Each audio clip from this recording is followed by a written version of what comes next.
კახა ბიძინა ივანიშვილის ეპისტოლესთან დაკავშირებით მინდა გამარჯვებიდან რომ შევაფასოთ რა შეიცვალა 13 წელში და რა განხორციელდა ამ პერიოდში.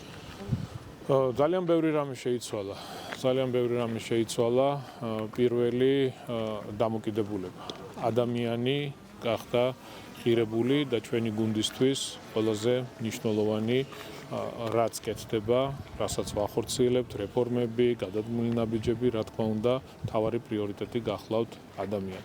სიტყვისა და გამოხატვის თავისუფლება, რომელიც ფეხქვეშ იყო გათელილი და აღარ დავიწყებ ახლა ყველაფრის გახსენებას, მოყოლას, რა ვითარება იყო წლების განმავლობაში ქვეყანაში, რომელსაც დემოკრატიულ შუქურად მოიხსენიებდნენ ხოლმე, სრული კატასტროფა და უბედურება. ბიზნესი დარეკეტებული, ადამიანის ღირსება ჰქონდათ ფეხქვეშ გათელილი.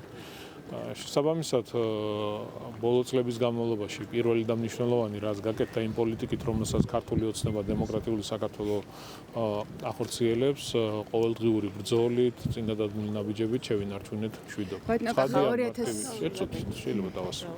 ცხადია მარტივი არ ყოფილა და არ არის მშვიდობის შენარჩუნებად იმის გათვალისწინებით თუ შევხედავთ როგორ ებრძვიან ჩვენ სახელმწიფოებრიობას, როგორ ებრძვიან ქართულ ხალხს, ჩვენს ქვეყანას ზოგადად არისვენებენ ყველა განცხადებები, რასაც ვისმენთ გარედან გაჯერებულია მხოლოდ და მხოლოდ ციცრუით, ტყუილით, ცილისწამებით, თუმცა ამ ყველაფრის მიუხედავად, იმიტომ რომ გრძელდება მუხარები, ჩვენ ვაგრძელებთ იმას, რომ ჩვენი მტკიცე პოლიტიკით, პრაგმატული პოლიტიკით შევინარჩუნოთ ქვეყანაში მშვიდობა, სიმშვიდე და რა თქმა უნდა, ამ ყველაფერში განსაკუთრებული როლი აქვს ბატონ ბიძინა ივანიშვილს. ბატონო კახა 2012 წლის თუ შეიძლება ეს თემა რო ამოვწუროთ 2012 წლის დაპირებები მინდა გაგახსენოთ სადაც ქართულ ხალხს თქვენ დაპირდით თუ შეიძლება ბატონო კახა მოგვისმინეთ თქვენ 2012 წელს ქართულ ხალხს თუ შეიძლება იგივე თემა ამოვწუროთ და თქვენს დაგიბრუნდებით თუ არ გავდივარ რა დაგიბრუნდებით თქვენ იგივე ამ თემაზე და მაგ თემაზე შემეკითხა ახლა მითხარით ორ ხმაში საუბრობ კუპრავამ განაცხადა რომ თანამოაზრეებთან ერთად ჩაშლის არჩევნებს ასევე დაანონსა სახელმწიფო შენობების პიკეტირება და იდისთვის ემწდება რეალურად კიდევ ერთხელ მეორე არაფერი არ მოხდება ვინც კი გაბედავს რაიმე კანონის წინამდე გადადგას ნაბიჯი იგრძნობს სახელმწიფოს ძალას მერწმუნეთ ამაში ბატონო კახა 2012 წელს თქვენ დაპირდით ქართულ ხალხს უფასო ფულს 20-იან უპროცენტო სესხებს ასევე დააპირდით 1000 ხარხანას აი დღეს ზუსტად 13 წლის შემდეგ შეგიძლიათ თქვათ რომ ეს დაპირებები იყო ცრუ დაპირებები და რეალურად ეს დაპირებები ამ 13 წელს განმავლობაში ვერ შესრულდა ცრუ დაპირებები რატო იყო ძალიან დიდ მიიღო ხალხმა უფასო ფული ყველა სოფლმა მიიღო 5000 რა თქმა უნდა თქვენ შეგიძლიათ ნახოთ პროგრამა აწარმოა საქართველოში ნახავთ უამრავ განხორციელებულ პროექტს სადაც სუბსიდირებას ახორციელებს სახელმწიფო თქვენ ამის დანახვა არ გინდათ ნახეთ რამდენი პროექტი განხორციელდა რეგიონებში სოფლებში ქალაქებში ნახეთ ჩამოყევით მოგცემთ ეკონომიკის სამინისტრო სიებს და რა გაკეთდა რა პროექტები განხორციელდება მაგრამ მე დარწმუნებული ვარ თქვენ ამას არ გააშუქებთ იმიტომ რომ ამის ინტერესი არ აქვს თქვენ მხოლოდ გაქვთ იმის мотиваცია რომ ყველაფერი დახატოთ შავფერებში და არ გამოდიოდა დღეს ყველაფერზე ხელმისაწვდომია ყველა ინფორმაცია შესაბამისად თქვენ მიცემთ საკუთარ თავს უფლებას რომ გამოითხოვოთ საბუთები ეკონომიკის სამინისტროდან დარწმუნებული ვარ აღწევანებული დარჩებით იმ პროექტებით რაც განხორციელდა ბოლო წლების განმავლობაში მთელი ქვეყნის მასშტაბით 100 ქარხანა სადაშენდა შეგიძლიათ გითხრათ აი მაგას გეუბნებით თქვენ შეგიძლიათ გამოითხოვოთ მასალები მე დარწმუნებული ვარ ამას თქვენ არ გააშუქებთ და არ გამოითხოვთ მხოლოდ და მხოლოდ სოფლის მეურნეობაზე არ ვსაუბრობ სოფლის მეურნეობის თვალსაზრისით უამრავი პროგრამა დაფინანსდა უამრავ ადამიანს დაეხმარა სახელმწიფო აწარმოეს საქართველოს ფარგლებში გამოითხოვეთ მასალები და ნახავთ რამდენი რამეა გაკეთებული 20%-იანი უპროცენტო სესხები ესეც ყველაფერს აი ნახავთ თქვენ გამოითხოვეთ 20-იანი რა თქმა უნდა გამოითხოვეთ და ყველაფერს ნახავთ რამდენს სუბსიდირებას ახორციელებს სახელმწიფო დიდი ინფორმაციას რატომ ავიცელებთ ასეთი არაფერი არ მოხდა და თქვენ სრულიად საპირისპიროს მისის ოფისის ყოფილ თანამშრომლებს ჩაერიცხათ თანხა საკმაოდ სოლიდურ თანხაზეა საუბარი და ეს გასაღდა ასე ვთქვათ როგორც პენსია და ჩვენი ინფორმაციით ასევე ეს თანხა ჩაერიცხა ბანკოკიდან ისევე როგორც სტუდენტების შემთხვევაში რას გეუბნებათ ეს ჩაერიცხვა არაფერი, ჩვენი შესაბამისი უწყებები მუშაობენ ყველა მიმართულებით. ესე იგი, ყველანაირი მცდელობა აქვთ, შავი ფული შემოიტანონ ქვეყანაში, ხან რას მოიფიქრებენ, ჯერ იყო და არასამთავრობო ორგანიზაციების გავლით ხდებოდა ეს ყველაფერი, შემდეგ უნივერსიტეტებს იყენებდნენ, ახლა უკვე ფიზიკურ პირებზე არიან გადასული ყოფილ თანამშრომლებზე და სხვადასხვა სისულელეებით უნდა შენიღბონ ეს ყველაფერი, ხო? ვიღაცას ვითომ რაღაც ჯილდო, ვიღაცას პენსია და ასე შემდეგ. ყველაფერს აკონტროლებს შესაბამისი უწყება და რა თქმა უნდა რეაგირების გარეშე არ დარჩება. ბიძინა ივანიშვილი თავის წერილში ასევე საუბრობს საფრთხეებზე, რა გარე გამოწვევების წინაშე დგას ქვეყანა და გულისხმობს მოღალატეებს. თუ მოღალატეები ნახეთ, ჯერ ქვეყნის შინ თუ მინდათ ნახოთ, ეს აგენტურა, რომელიც არის წარმოდგენილი, რა თქმა უნდა, ეს არის უსამშობლო ადამიანები, რომლებსაც არანაირი რესურსი არ გააჩნიათ, ჩვეულებრივად ფულზე გაყიდულები არიან, აგენტები არიან. ამაში წლების განმავლობაში ასეულობით მილიონი იქნებოდა. იხარჯებოდა, რომ აი ეს აგენტურული ქსელი შექმნილიყო და რატო კეთდებოდა? ხო, შეიძლება ვიღაცამ დასვას შეკითხვა, რაში ჭირდებოდა? ხო, ჭირდებოდათ იმაში, რომ ქვეყანა აკონტროლოს. როდესაც ხელისუფლება არსებობს, ხო, და ყავს აგენტურული ქსელი, გარედან აკონტროლებ, რასაც გინდა, იმას გააკეთებინებ ხელისუფლებას, ხო? თუ არა და ააყირავებ, რევოლუციას მოუწყობ და ასე შემდეგ. ამის ყოველწლიური მცდელობები იყო ქვეყანაში და დღესაც არის ვენებენ. ხო, აი ნახეთ, რამდენჯერ იყო მცდელობა, რომ რევოლუცია მოეწყოთ ქვეყანაში, მაგრამ ქართული ხალხი გონიერია.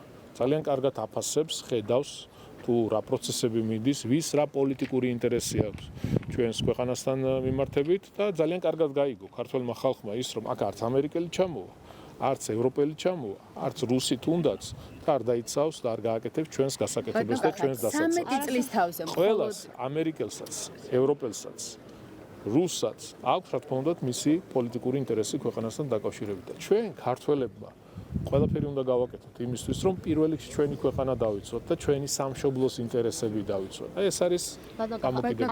13 წლის თავზე მხოლოდ იმით ამაყობთ, რომ შიდამტრები ამხილეთ და პარტიაში მოღალატეები ამხილეთ. ძალიან ბევრჯერ გამოიყენა ბიძინა ივანიშვილმა ამ წერილში მხილება და მოღალატეები და 13 წლის თავზე მხოლოდ ეს გაქვთ საამაყო, რომ მოღალატეები ამხილეთ და თქვით, რომ მათ რაღაც გარე ძალების ინტერესები. ძალიან ბევრია საამაყო. საამაყო არის ის, რომ ქვეყანაში გვაქვს მშვიდობა. მიუხედავად იმისა, რომ ქვეყანას ებრძვის კერი, რომელიც ანგარიშგასაწევია გლობალური ომის პარტიამ მხედველობაში, ამას ებრძვის არა მხოლოდ ჩვენი ხელისუფლება, ამერიკის შეერთებული შტატების პრეზიდენტი და რა თქმა უნდა ეს ერთ-ერთი მნიშვნელოვანი გამოწვევა. ნახეთ, რა პროცესები გამოიარა ქვეყანამ. თუნდაც 2012 წლიდან მოყოლებული დღემდე მოვედით, რა პროცესები გავიარეთ. დანის პირზე მოგვიწია სიარული, როგორც იტყვიან, უამრავი გამოწვევა, უამრავი პრობლემა, თუმცა მიუხედავად ამ ყველაფრისა, ჩვენი მტკიცე და პრაგმატული პოლიტიკით ქვეყანაში შევინარჩუნეთ მშვიდობა, ეკონომიკა ვითარდება, რამდენადაც არ უნდა თქვენ არ გსიამოვნებთ ამაზე საუბარი, მაგრამ ეს არის მოცემულობა, თქვენ და სამწუხაროდ, ქვეყანა ვითარდება, ქვეყანა წინ მიდის და რა თქმა უნდა, კეთილდღეობას ღებულობს მოსახლეობა. ეს არის შეუქცევადი პროცესი, ჩვენი პოლიტიკით გრძელვადიანი მშვიდობის შენარჩუნება ჩვენი ქვეყნისთვის ისე როგორც არასდროს არის ძალიან მნიშვნელოვანი და პრინციპი. ორგანიზაციებზე უნდა კითხოთ. იყო პროცესი, როდესაც ისინი მოუწოდებდნენ მაგალითად ადამიანებს მისულიყვნენ არჩევნებზე. დღეს უკვე ვნახეთ განცხადებები გასული წლების განმავლობაში, სადაც ისინი არჩევნებს ბოიკოტს უცხადებენ და ასე ვთქვათ, ოპოზიციის პოზიციას იზიარებენ ზოგადად არჩევნებზე არ მისვლასთან დაკავშირებით. რაზე მიუთითებთ თქვენი აზრით? არის არსებითი მნიშვნელობა არ აქვს ვინ, სად მივა, როგორ მივა. კიდევ ერთხელ მიმოვიდა, ეს ადამიანები საკუთარ თავს არ ეკუთვნიან, გარედან რასაც ეტყვიან, ჩვეულებრივად იმის უფლებაც კი არა აქვს კითხვა დაუსვან რატო. აგენტი, როდესაც ხარ, შენი ბედი არის ასეთი. შესაბამისად, რასაც გარედან დაავალებენ, ეტყვიან, იმას გააკეთებენ. ახლა მეორენაირად რო შევხედოთ, ნახეთ ვინ არიან, ხო? რას არ მოადგენენ. არანაირი პოლიტიკური რესურსი, ყველანაირად აი შინაარსობრივად ყველანაირად დაცლილები, დაკოტრებული, გაუბედურებულები არიან. და ხალხს რა უნდა? ხალხს უნდა მშვიდობა, უნდა ეკონომიკური განვითარება, წინსვლა, კეთილდღეობა და არა ბილწითხოვობა, შეურაცხყოფა, გინება, რა ვიცი, ფიზიკური ანგარიშსწორება და ასე შემდეგ. ხალხს უნდა მშვიდობა და ეკონომიკური განვითარება. ოპოზიციის პარტიების წარმომადგენლები სოციალურ ქსელში გასულ დღეების განმავლობაში წერდნენ, რომ განსაკუთრებულ ძალებათა დეპარტამენტის აქვს ზოგადად გეგმა 4 ოქტომბერსთან დაკავშირებით და მათ შორის გაასაჯაროს ფოტოები, რომ პარლამენტის ჭიშკარი არის გამაგრებული. რადი კითხალი ამას დაწერა ცოტა ხნის წინ პოსტი და თქვა, რომ ეს რეალურად ასე იყო ყოველთვის. ანუ მსგავსი манипуляცია თქვენ. არაფერი, კიდევ ერთხელ მიმეორებ, არაფერი არ მოხდება.